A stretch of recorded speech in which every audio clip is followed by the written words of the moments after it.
महाभारत सिर्फ युद्ध नहीं है, ये उस घर की कहानी है जहां प्यार था, अहंकार था, राजनीति थी और टूटे हुए रिश्ते थे।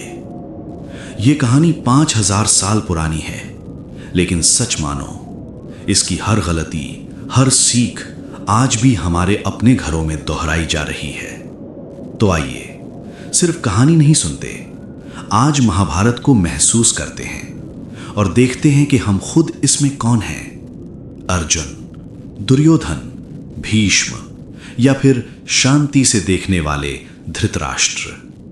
हस्तिनापुर, एक महान साम्राज्य, दो भाई, धृतराष्ट्र अंधे लेकिन सिंहासन की तीव्र इच्छा के साथ, पांडु योग्य, नम्र लेकिन कमजोर स्वास्थ्य के साथ। सिंहासन पांडु को मिला, लेकिन नियति ने उसे जल्दी छीन लिया। इसके बाद जन्मे दो कुल, पांडु के 5 पुत्र पांडव, धृतराष्ट्र के 100 पुत्र कौरव, और यहीं से शुरुआत हुई प्रेम बनाम ईर्ष्या की लड़ाई की। दुर्योधन बुरा पैदा नहीं हुआ था, लेकिन तुलना ने उसे ऐसा बना दिया था। ये पांडव बेहतर हैं, इन्हें ज्यादा प्यार मिलता है, ये हमसे श्रेष्ठ हैं। धीरे धीरे ईर्ष्या ने उसका हृदय जकड़ लिया।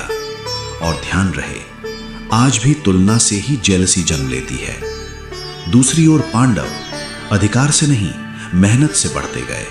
अर्जुन प्रतिभा, भीम शक्ति, युधिष्ठिर धर्म, नकुल सहदेव सरलता, और इनके साथ थे कृष्ण, जो सिर्फ भगवान नहीं, एक मित्र, मार्गदर्शक और मनोवैज्ञानिक थे। षड्यंत्र बुना गया। शकुनी ने दुर्योधन के अंदर के जहर को हवा दी। पासे का खेल खेला गया, राज्य चला गया, स्वाभिमान चला गया, यहां तक कि द्रौपदी का सम्मान भी दांव पर लगा दिया गया। उस दरबार में गुरु भी थे, बड़े भी थे, राजा भी थे, पर सब चुप थे। और यही महाभारत का सबसे बड़ा सबक है, अन्याय के सामने चुप रहना भी पाप है। द्रौपदी का चीरहरण नहीं, समाज की चुप्पी हार गई थी। पांडव वनवास गए, उन्होंने दुख झेला, पर मन में जहर नहीं भरा। उन्होंने बदला नहीं, उन्होंने इंतजार किया, ताकत बनाई, अपने अंदर धैर्य बोया। यही अंतर है, दुर्योधन ने दर्द को ईर्ष्या बनाया, पांडवों ने दर्द को ताकत बनाया। युद्ध का दिन आया, 2 सेनाएं आमने सामने, और बीच में अर्जुन टूटा हुआ, कांपता हुआ, रोता हुआ।